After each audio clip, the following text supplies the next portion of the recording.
Assalamualaikum warahmatullahi wabarakatuh. Halo teman-teman semuanya, selamat datang di video pembelajaran kami tentang konsep dan prinsip integral dalam terapannya pada usaha dan gaya. Tapi sebelumnya, izinkan kami untuk memperkenalkan diri ya teman-teman.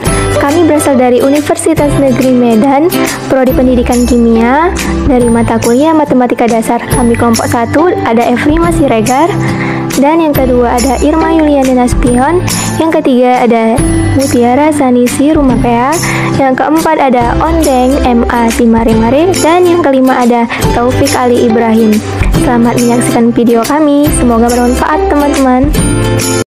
Baiklah, materi yang akan kami bahas pada video kali ini adalah yang pertama, konsep dan prinsip integral, yaitu integral tentu dan integral tak tentu. Yang kedua, penerapan konsep dan prinsip integral tentu pada usaha.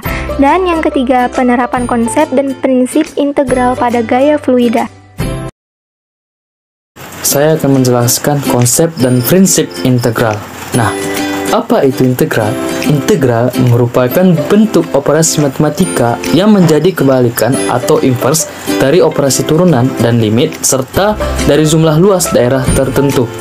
Integral dibagi dua, yaitu integral tentu atau integral sebagai limit dari jumlah atau luas daerah tertentu dan integral tak tentu atau sebagai inverse atau kebalikan dari turunan. Nah, integral tak tentu. Integral tak tentu merupakan bentuk integral yang variabel integrasinya tidak memiliki batas, sehingga integrasi dari sebuah fungsi akan menghasilkan banyak kemungkinan dan hanya dinyatakan sebagai penyelesaian umum. Istilah tak tentu berarti bentuk fungsi memuat konstanta real sembarang. Pengintegralan fungsi f(x) yang ditulis sebagai integral f(x) dx disebut integral tak tentu dari f(x). Jika f(x) turunan dari f(x), maka integral f(x) dx sama dengan f(x) ditambah c. Nah, berikut dapat kita lihat rumus dari integral tak tentu.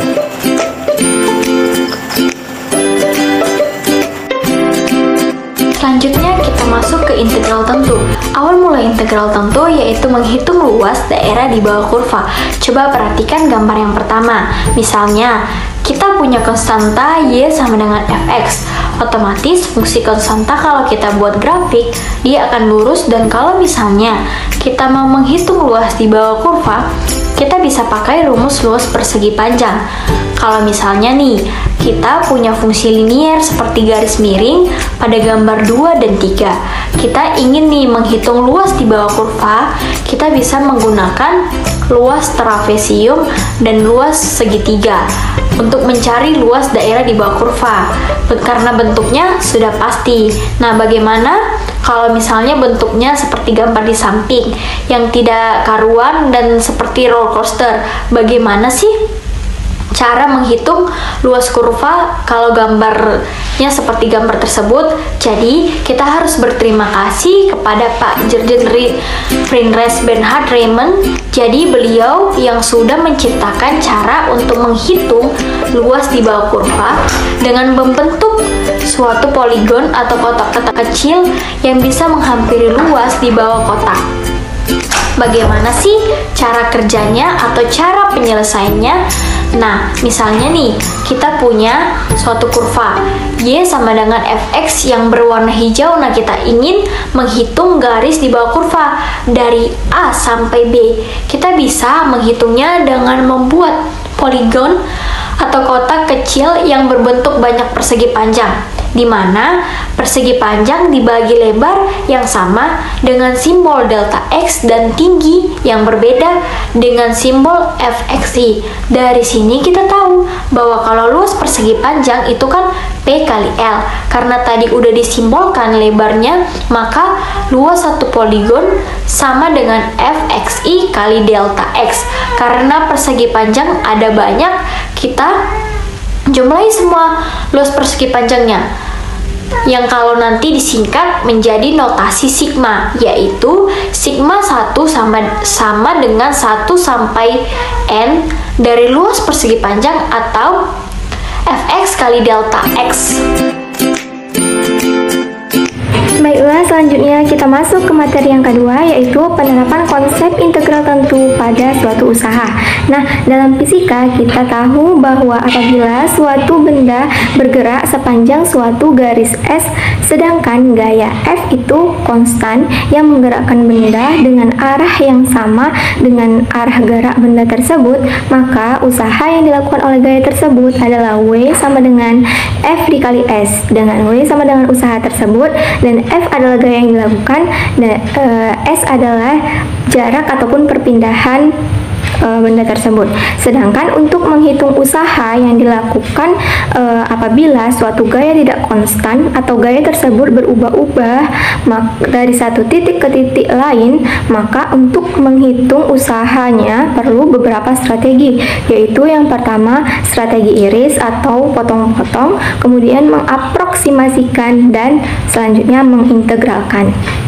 Sini terlihat beberapa kurva, yaitu kurva yang pertama terlihat adanya suatu usaha dengan gaya yang dilakukan itu tidak konstan ataupun gaya yang dilakukan berubah-ubah. Bisa dilihat dari kurva yang tidak searah, namun kurvanya itu agak melengkung atau berbelok, yaitu karena disebabkan oleh gayanya itu berubah-ubah. Nah, jadi bagaimana menentukan usaha pada gaya yang tidak konstan tersebut? Nah, caranya yang pertama yaitu dengan cara metode potong-potong ataupun iris. Nah, jadi di bagian bawah kurva akan kita bagi menjadi beberapa bagian membentuk persegi panjang dengan lebar itu delta X dan tingginya itu mengikuti kurva Fx. Nah, jadi selanjutnya itu kita bisa mengetahui bahwa masing-masing luas dari bagian-bagian persegi panjang yang sudah dibagi yaitu Fx dikalikan dengan delta X lebarnya. Nah, itu termasuk sudah ke langkah kedua, yaitu mengaproksimasikan. Aproksimasi berarti bahwa pada selang x tambah delta x, gaya adalah konstan dengan nilai fx, sehingga kerja yang dilakukan adalah fx dikali delta x, dan usaha yang dilakukan keseluruhan dari masing-masing bagian tadi yaitu delta w sama dengan fx dikali delta x.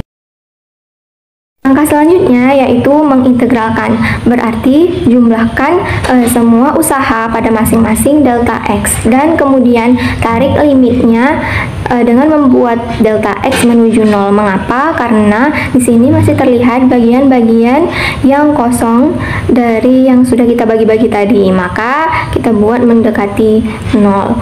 Jadi dengan seperti itu kita bisa mendapatkan usaha secara keseluruhannya, yaitu delta W sama dengan Fx dikali delta X. Kemudian W sama dengan jumlah keseluruhan dari bagian-bagian tadi, yaitu sigma Fx dikali delta X. Selanjutnya W atau usaha yang dilakukan adalah limit delta X mendekati 0 Fx dikali delta X, atau bisa ditulis dengan integral, yaitu W sama dengan integral A sampai B Fx dikali delta X.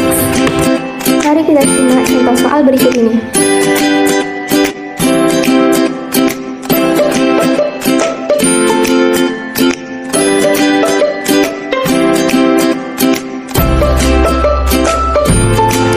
Satu, aplikasi pada pegas.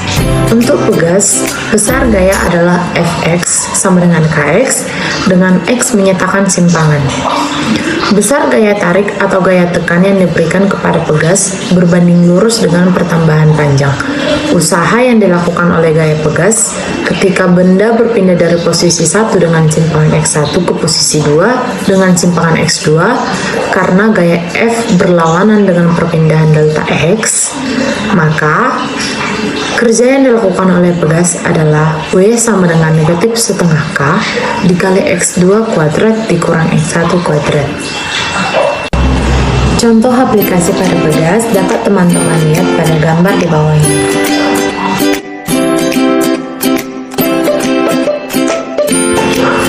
Dua, aplikasi pada pemompa cairan atau kerja untuk memindahkan fluida. Pada gambar di bawah, terdapat orang yang sedang memompa air. Berat jenis air dikatakan sebagai delta. Berikut ini adalah contoh soal pengaplikasian integral pada aplikasi pegas. penjelasannya di bawah ini. Nah, untuk menghitung usaha, kita hitung beratnya terlebih dahulu. Nah, di sini diketahui Y sama dengan 10/4 X. Nah, yang garis yang paling bawah itu. Kemudian jika tingginya Y, maka harus diangkat sejauh 10 dikurangi agar dapat keluar. Nah, 4/10Y ini merupakan jari-jarinya.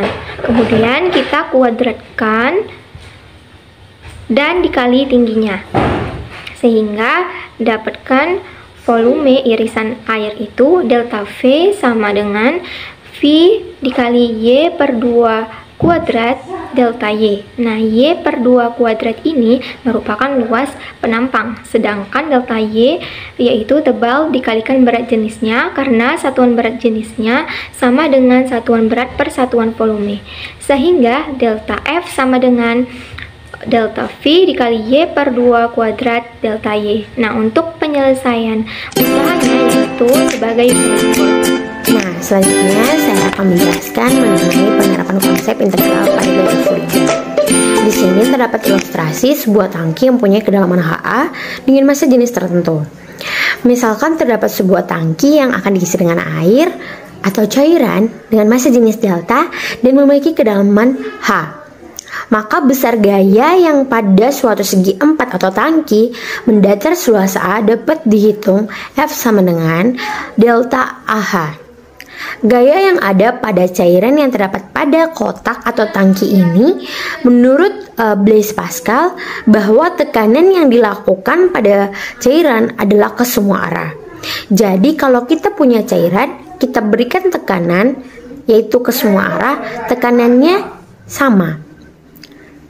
Nah, yang dilakukan cairan pada tangki ini, yang pada ilustrasi ini, sama ke semua arah. Berikut ini ditampilkan contoh-contoh soal penerapan konsep integral pada gaya fluida.